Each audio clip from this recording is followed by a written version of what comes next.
Rise of regional powers after Mughals. पिछले video में हमने देखा कि कैसे द माइटी मुगल एम्पायर का डिक्लाइन हुआ। हमने देखा कि किस तरह औरंगजेब के रेन के दौरान डिक्लाइन स्टार्ट हुआ और इनकॉम्पिटेंट सक्सेसर्स के कारण ये एम्पायर पूरी तरह से खत्म हो गया। लोकल और रीजनल पॉलिटिकल फोर्सेस का राइज हुआ और उन्होंने खुद को असर्ट करना शुरू कर दिया। यानी लेट 17th सेंचुरी में ही पॉलिटिक्स में मेजर चेंजेस देखने को मिले। 18th सेंचुरी के दौरान कई इंडिपेंडेंट और सेमी इंडिपेंडेंट पावर्स का राइज हुआ, जैसे बंगाल, अवध, हैदराबाद, मैसूर और मराठा किंगडम्स। यही वो पावर्स थीं जिन्होंने मुगल एम्पायर के डिक्लाइन के बाद पॉलिटिकल वॉइड को फिल किया, और इन्हीं पावर्स का सामना करके ब्रिटिशर्स को इंडिया में अपनी सुप्रेमेसी सेटअप करनी थी। दोस्तों, आज हम इन्हीं रीजनल पावर्स के बारे में डिस्कस करेंगे जो मुगल एम्पायर के बाद राइज हुई। शुरू करते हैं रीजनल स्टेट्स के क्लासिफिकेशन से और देखते हैं इन स्टेट्स के फीचर्स क्या थे। Classification of states. Mughal empire के डिक्लाइन होते ही जो रीजनल पावर्स उभर कर आईं, उनको 3 कैटेगरीज में डिवाइड किया जा सकता है। पहली, सक्सेशन स्टेट्स, यानी ऐसे स्टेट्स जहां के मुगल प्रोविंसेस के गवर्नर्स ने ऑटोनॉमी असर्ट करना शुरू किया, जैसे बंगाल, अवध और हैदराबाद। दूसरी, न्यू स्टेट्स, यानी ऐसे स्टेट्स जहां पे रिबेलियन के चलते लोकल चीफ्टन्स, जमींदार्स और पेजेंट्स ने अपना स्टेट सेटअप किया, जैसे मराठा, अफगान, जाट और पंजाब। और तीसरी, इंडिपेंडेंट स्टेट्स, यानी ऐसे स्टेट्स जहां मुगल इन्फ्लुएंस का बिल्कुल भी पेनिट्रेशन नहीं था और मुगल एम्पायर के डिस्टेबलाइज होते ही इन स्टेट्स ने ऑटोनॉमी अनाउंस कर दी। इसमें मेनली साउथ वेस्ट और साउथ ईस्ट कोस्ट और नॉर्थ ईस्टर्न इंडिया के स्टेट्स इंक्लूडेड थे, जैसे मैसूर, केरला, राजपूत्स, अहोम्स एटसेट्रा। शुरू करते हैं हैदराबाद और कर्नाटक स्टेट के डिस्कशन से। Hyderabad and the Karnataka. Hyderabad state को निजाम उल मुल्क आसफ जाह ने 1724 में एस्टैब्लिश किया। उनको किलिच खान के नाम से भी जाना जाता है। निजाम उल मुल्क औरंगजेब के एरा के बाद के लीडिंग नोबल्स में से एक थे। 1720 में उनको डेक्कन की वाइस रॉयल्टी मिली। 1720 से 1722 के बीच उन्होंने वाइस रॉयल्टी के सभी दावेदारों को डिफीट किया। 1722 से 1724 के बीच वो मुगल एम्पायर के वजीर थे। एम्परर मोहम्मद शाह की इनकैपेसिटी से फ्रस्ट्रेट होकर उन्होंने डेक्कन में वापस लौटने का फैसला किया, जहां वो अपनी सुप्रेमेसी मेंटेन कर सकते थे। यहीं पर उन्होंने हैदराबाद स्टेट का फाउंडेशन रखा। उन्होंने कभी भी अपने इंडिपेंडेंस को ओपनली अनाउंस नहीं किया, लेकिन प्रैक्टिस में वो एक इंडिपेंडेंट रूलर की तरह ही रूल करते रहे। उन्होंने हिंदूज की तरफ टॉलरेंट पॉलिसी को अपनाया। एग्जाम्पल के तौर पर उन्होंने एक हिंदू पूरन चंद को अपना दीवान बनाया। उन्होंने मुगल पैटर्न पर जागीरदारी सिस्टम को इंप्लीमेंट करके डेक्कन में एक ऑर्डरली एडमिनिस्ट्रेशन को एस्टैब्लिश किया और अपनी पावर को कंसोलिडेट किया। इसी के साथ उन्होंने पावरफुल मराठास को भी अपने डोमिनियन से बाहर ही रखा। 1748 में निजाम उल मुल्क की डेथ के बाद हैदराबाद फिर से डिसइंटीग्रेट हो गया। कर्नाटक की बात करें तो ये रीजन मुगल्स का एक सूबा था और हैदराबाद के निजाम की अथॉरिटी के अंदर आता था। कर्नाटक रीजन आज के तमिलनाडु और सदर्न आंध्र प्रदेश में ईस्टर्न घाट्स और बे ऑफ बंगाल के बीच का पेनिनसुलर रीजन था। जिस तरह निजाम ने खुद को दिल्ली से अलग किया, वैसे ही कर्नाटक के डेप्यूटी गवर्नर ने खुद को डेक्कन के इन्फ्लुएंस से इंडिपेंडेंट कर दिया, जिसके चलते वो अब नवाब ऑफ कर्नाटक कहे जाने लगे और ये ऑफिस भी अब हेरेडिटरी हो गया। सादतुल्ला खान कर्नाटक के पहले नवाब बने और उन्होंने बिना निजाम की परमिशन के 1732 में अपने नेफ्यू दोस्त अली को अपना सक्सेसर अनाउंस कर दिया। 1740 के बाद नवाबशिप के लिए इंटरनल स्ट्रगल्स होने लगी, जिसका फायदा यूरोपियन ट्रेडिंग कंपनीज ने उठाया और अब वो इंटरनल पॉलिटिक्स में डायरेक्टली इंटरफेयर करने लगे। अब आगे बढ़ते हैं और देखते हैं बंगाल के राइज के बारे में। बंगाल सेंट्रल अथॉरिटी की वीकनेस के चलते एक्सेप्शनल एबिलिटी के 2 लोगों ने बंगाल को एक वर्चुअली इंडिपेंडेंट स्टेट बना दिया, और ये 2 लोग थे मुर्शीद कुली खान और अली वर्दी खान। 1717 में मुर्शीद कुली खान बंगाल के गवर्नर बने उन्होंने बंगाल को इंटरनल और एक्सटर्नल डेंजर से फ्री करके शांति की स्थापना की। बंगाल को जमींदार्स के द्वारा होने वाली अपराइजिंग से फ्री कर दिया। 1727 में उनकी डेथ हुई और उनके सन इन लॉ शुजाउद्दीन को सक्सेसर बनाया गया। शुजाउद्दीन ने 1739 तक बंगाल पर रूल किया। 1739 में राजमहल सिटी के फौजदार अलीवर्दी खान ने शुजा के सन सरफराज खान को मार दिया और खुद को बंगाल का नवाब डिक्लेयर कर दिया। इन तीनों नवाब्स ने बंगाल को पीस और ऑर्डरली एडमिनिस्ट्रेशन का एक लंबा दौर दिया और ट्रेड एंड इंडस्ट्री को प्रमोट किया। मुर्शीद कुली खान ने बंगाल में रेवेन्यू फार्मिंग के सिस्टम को इंट्रोड्यूस किया। दोस्तों, रेवेन्यू फार्मिंग एक रेवेन्यू कलेक्शन का तरीका था जिसमें स्टेट के बिहाफ पर एक रेवेन्यू ऑफिशियल पेजेंट से रेवेन्यू कलेक्ट करता था और एक फिक्स्ड अमाउंट स्टेट को देता था। खान ने लोकल जमींदार्स और मर्चेंट बैंकर्स से रेवेन्यू फार्मर्स को रिक्रूट किया। उन्होंने डिस्ट्रेस में जी रहे पुअर कल्टीवेटर्स के लिए एग्रीकल्चरल लोन्स का प्रोविजन भी रखा, जिसको टक्कावी कहा जाता था। मुर्शीद खान और उनके सक्सेसर्स ने हिंदू और मुस्लिम्स दोनों को ही एम्प्लॉयमेंट की इक्वल अपॉर्चुनिटीज दी। हाईएस्ट सिविल और मिलिट्री पोस्ट्स को बंगालीज से फिल किया गया जो मोस्टली हिंदू थे। अलीवर्दी खान ने इंग्लिश और फ्रेंच को कैलकाटा और चंदरनगर की फैक्ट्रीज को फोर्टिफाई करने की परमिशन नहीं दी, लेकिन बंगाल के नवाब्स शॉर्ट साइटेड साबित हुए। उन्होंने इंग्लिश ईस्ट इंडिया कंपनी की बढ़ती टेंडेंसी को इफेक्टिवली एंड नहीं किया। उनका मानना था कि सिर्फ एक ट्रेडिंग कंपनी उनकी पावर को थ्रेटन नहीं कर सकती। बंगाल के नवाब्स ने एक स्ट्रांग आर्मी होने की नीड को अंडर एस्टिमेट किया, जिसका उन्हें भारी नुकसान उठाना पड़ा।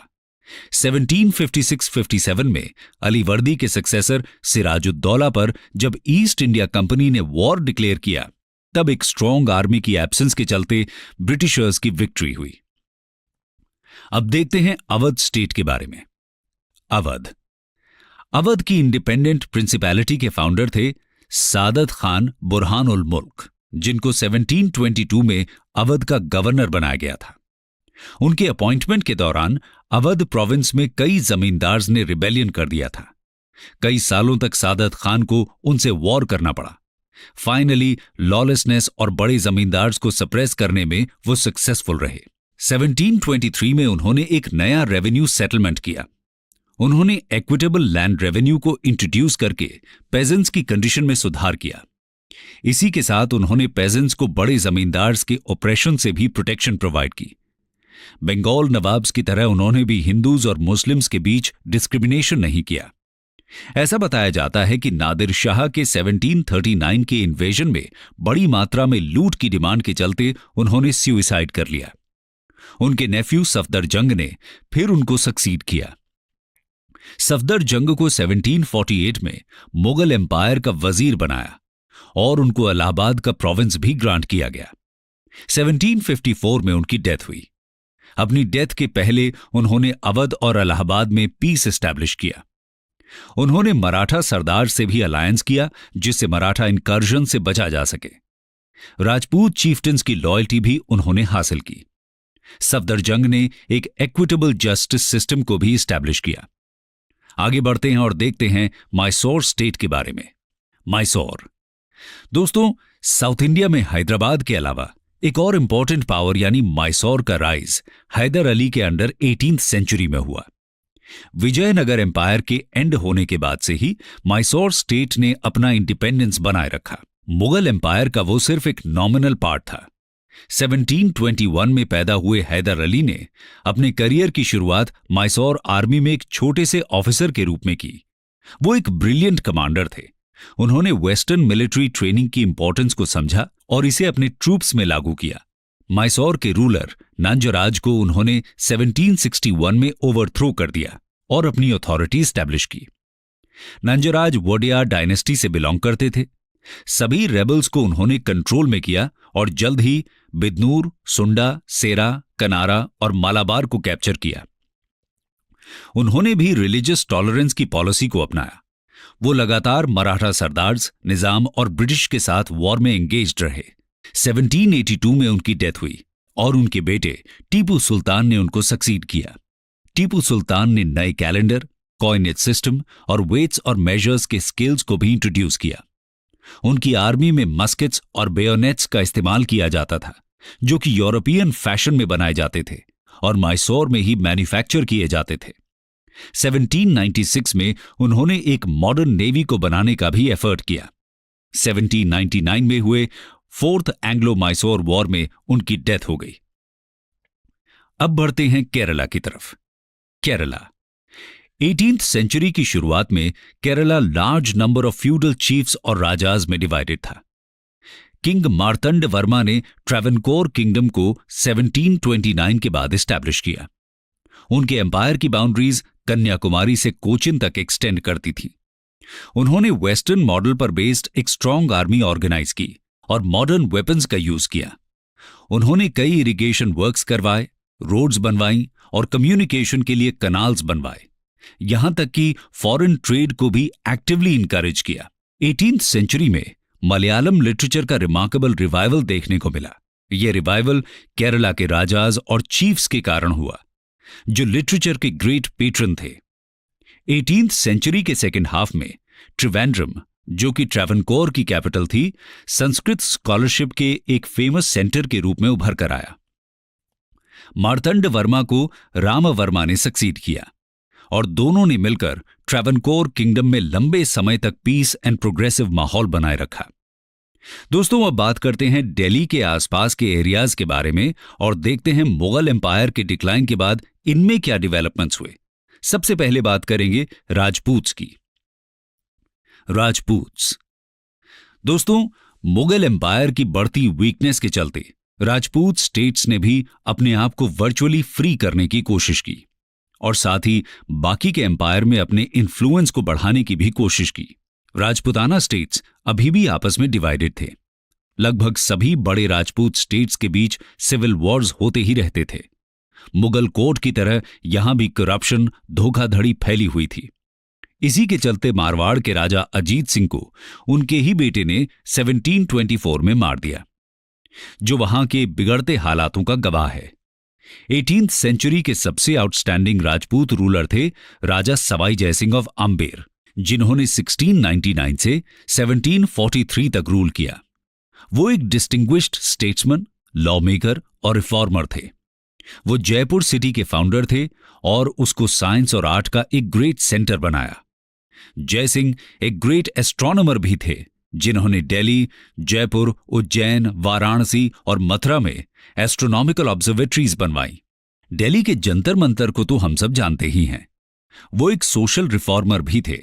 अपनी बेटियों की शादी में होने वाले लैविश एक्सपेंडिचर को कम करने के लिए उन्होंने एक लॉ को पास किया, क्योंकि इस प्रैक्टिस ने फीमेल इन्फेंटिसाइड जैसी प्रैक्टिस को बढ़ावा दिया। दोस्तों, अब बात करते हैं जाट्स के बारे में। जाट्स एक एग्रीकल्चरिस्ट क्लास थी जो दिल्ली, मथुरा और आगरा के आसपास के रीजन में रहती थी। 1669 में औरंगजेब के रूल में मथुरा रीजन के जाट पेजेंट्स ने रिवोल्ट किया और ऐसा ही एक और रिवोल्ट 1688 में दोबारा हुआ। इन रिवोल्ट्स को क्रश तो कर दिया गया, लेकिन ये एरिया डिस्टर्ब्ड ही रहा। औरंगजेब की डेथ के बाद दिल्ली के रीजन में वो लगातार डिस्टर्बेंसेस क्रिएट करते रहे। भरतपुर एक जाट स्टेट था जिसको चूड़ामन और बदन सिंह ने सेटअप किया था, जो कि आज ईस्टर्न राजस्थान के भरतपुर डिस्ट्रिक्ट में है। सूरजमल के अंडर जाट पावर अपने पीक पर पहुंची, जिन्होंने 1756 से 1763 तक रूल किया। उनकी अथॉरिटी ईस्ट में गंगा से लेकर साउथ में चंबल तक और वेस्ट आगरा सूबा से लेकर दिल्ली के सूबा तक फैली हुई थी। उनके स्टेट में आगरा, मथुरा, मेरठ और अलीगढ़ इंक्लूडेड थे। 1763 में उनकी डेथ के बाद जाट स्टेट डिक्लाइन हो गया और पेटी जमींदार्स में स्प्लिट हो गया। दोस्तों, अब आगे बढ़ते हैं और देखते हैं बंगश, पठान्स और रोहिलास के बारे में। बंगश, पठान्स एंड रोहिलास। मोहम्मद खान बंगश ने मुगल एम्परर फारुखसियार और मोहम्मद शाह के रेन के दौरान फर्रुखाबाद के आसपास की टेरिटरी में 1713 में एक अपना कंट्रोल एस्टैब्लिश किया। यहीं से बंगश पठान्स की शुरुआत हुई। 1739 के नादिर शाह के इन्वेजन के दौरान अली मोहम्मद खान ने रोहिलखंड नाम से एक अलग प्रिंसिपैलिटी को कार्व आउट किया। रोहिलखंड हिमालयाज के फुटहिल्स में था, यानी साउथ में गंगा और नॉर्थ में कुमाऊं हिल्स के बीच ये किंगडम था। अब देखते हैं एक इंपॉर्टेंट रीजनल पावर सिख्स के बारे में। सिख्स दोस्तों, 10th और लास्ट सिख गुरु गोबिंद सिंह ने मुगल्स की रिपीटेड एट्रॉसिटी से बचने के लिए सिख्स को एक मिलिटेंट सेक्ट में ट्रांसफॉर्म किया। उनकी लीडरशिप में सिख कम्युनिटी एक पॉलिटिकल और मिलिट्री फोर्स बनी। बंदा बहादुर, जिन्होंने 1708 में लीडरशिप अस्यूम की, ने 8 साल तक मुगल आर्मी के अगेंस्ट स्ट्रगल किया और पेजेंट्स और लोअर कास्ट लोगों के साथ मार्च किया। 1715 में उनको कैप्चर कर लिया गया और मार दिया गया।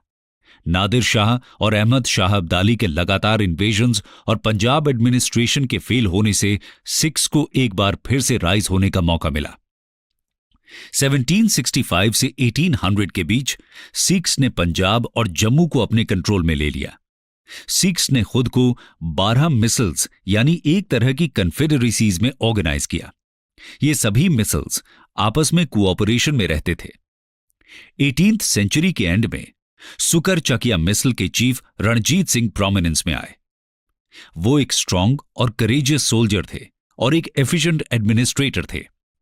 1799 में उन्होंने लाहौर और 1802 में अमृतसर को कैप्चर किया। पंजाब के स्ट्रांग किंगडम को सेटअप करने का श्रेय रणजीत सिंह को ही जाता है। उनके किंगडम में सतलज से लेकर झेलम तक एरिया इंक्लूडेड था। उन्होंने अपनी आर्मी को यूरोपियंस की मदद से मॉडर्नाइज किया। ऐसा बताया जाता है कि इंग्लिश ईस्ट इंडिया कंपनी के बाद एशिया की सबसे पावरफुल आर्मी उन्हीं के पास थी। उनके रेन के अंतिम समय में ब्रिटिश ने उनको 1838 में ट्राइपार्टाइट ट्रीटी साइन करवाई, जिसमें उन्होंने ब्रिटिश आर्मी को पंजाब से काबुल की तरफ पास होने की permission the.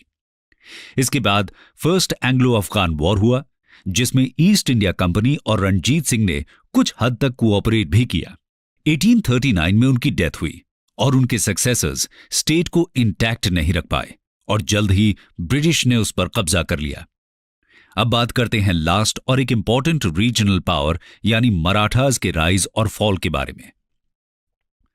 Rise and fall of the Marathas. Succession states में मुगल एम्पायर के सामने सबसे बड़ा चैलेंज मराठा किंगडम की तरफ से आया। बल्कि यह कहा जा सकता है कि सिर्फ मराठा किंगडम ही मुगल एम्पायर को रिप्लेस करने की स्ट्रेंथ रखता था। लेकिन मराठा सरदार्स में यूनिटी की कमी थी और एक ऑल इंडिया एम्पायर को सेटअप करने के लिए जरूरी आउटलुक और विजन लैकिंग था। छत्रपति शिवाजी महाराज के ग्रैंडसन शाहू 1689 से ही औरंगजेब के प्रिजनर थे। 1707 में औरंगजेब की डेथ के बाद उनको रिलीज कर दिया गया और जल्द ही सतारा के शाहू और कोल्हापुर की ताराबाई के बीच एक सिविल वॉर छिड़ गई। मराठा सरदार्स में एक फैक्शनलिज्म क्रिएट हो गया। इस कॉन्फ्लिक्ट के बीच बालाजी विश्वनाथ की लीडरशिप में मराठा गवर्नमेंट में एक नए तरह का सिस्टम इवॉल्व हुआ। यह पीरियड पेशवा डोमिनेशन का पीरियड था, जिसमें मराठा स्टेट एक एम्पायर में ट्रांसफॉर्म हुआ। विश्वनाथ 1713 में पेशवा यानी चीफ मिनिस्टर बने। स्टेट की सारी पावर पेशवा के पास होने लगी, यानी पेशवा एक तरह से मराठा एम्पायर का फंक्शनल हेड था। 1719 में विश्वनाथ ने मुगल एम्परर फारूक सियार को ओवरथ्रो करने में सैयद ब्रदर्स की भी मदद की। यहां से उनको मुगल एम्पायर की वीकनेस का पता चला और अब वो नॉर्थ में एक्सपैंड करने के लिए तैयार हुए। 1720 में बालाजी विश्वनाथ की डेथ हुई और उनके 20 साल के बेटे बाजीराव वन ने उनको सक्सीड किया। बाजीराव की लीडरशिप में मराठास ने मुगल एम्पायर के अगेंस्ट कई कैंपेन्स किए। 1740 में बाजीराव की डेथ तक मराठास ने मालवा, गुजरात और बुंदेलखंड के कुछ पार्ट्स को कॉन्कर कर लिया था। इसी पीरियड में गायकवाड़, होलकर, सिंधिया और भोंसले मराठा फैमिलीज प्रोमिनेंस में आई। बाजीराव के रेन में किंगडम ऑफ महाराष्ट्र से बढ़कर मराठा स्टेट अब एक एम्पायर बन गया था, जो नॉर्थ में एक्सपैंड कर रहा था, लेकिन एडमिनिस्ट्रेशन पर खास ध्यान नहीं दिया गया। 1740 से 1761 के बीच पेशवा थे नाना साहिब यानी बालाजी बाजीराव। 1749 तक स्टेट अफेयर्स अब पेशवा के हाथों में आ चुके थे। पेशवा का ऑफिस भी हेरेडिटरी हो चुका था और पेशवा स्टेट का डे फैक्टो रूलर था। मालवा, गुजरात और बुंदेलखंड को कंसोलिडेट कर दिया गया था। बंगाल को लगातार इन्वेड किया गया। 1751 में बंगाल के नवाब को ओडिशा को सीड करना पड़ा। साउथ में मैसूर और बाकी माइनर स्टेट्स को भी ट्रिब्यूट पे करने के लिए फोर्स किया गया। मराठास के बारे में हम डिटेल में अपनी नेक्स्ट वीडियो में देखेंगे। अब आते हैं कंक्लूजन पर। कंक्लूजन। तो दोस्तों, हमने देखा कि किस तरह मुगल एम्पायर के डिक्लाइन के बाद रीजनल स्टेट्स का राइज हुआ। औरंगजेब के रेन के दौरान ही मुगल एम्पायर का डिक्लाइन स्टार्ट हुआ। उनकी कंट्रोवर्शियल रिलीजियस पॉलिसीज के चलते रीजनल स्टेट्स में रिबेलियन होने लगे, और जब सेंट्रल एडमिनिस्ट्रेशन में वीक रूलर्स आने लगे तो ये प्रोसेस और भी फास्ट हो गया। वीक सेंट्रल एडमिनिस्ट्रेशन के चलते रीजनल पावर्स उभर कर आने लगी और उन्होंने ऑटोनॉमी डिक्लेयर कर दी। जल्द ही इंडिया में एम्पायर एस्टैब्लिश करने की स्ट्रगल स्टार्ट हुई। इसी बीच ब्रिटिशर्स लगातार अपना स्ट्रांग होल्ड बढ़ाने लगे और ग्रेजुअली इंटरनल पॉलिटिक्स में इंटरफेयर करने लगे, और आगे चलकर इन्हीं रीजनल पावर्स और इंग्लिश ईस्ट इंडिया कंपनी के बीच स्ट्रगल स्टार्ट हुआ, जिसकी कहानी हम आगे चलकर देखेंगे।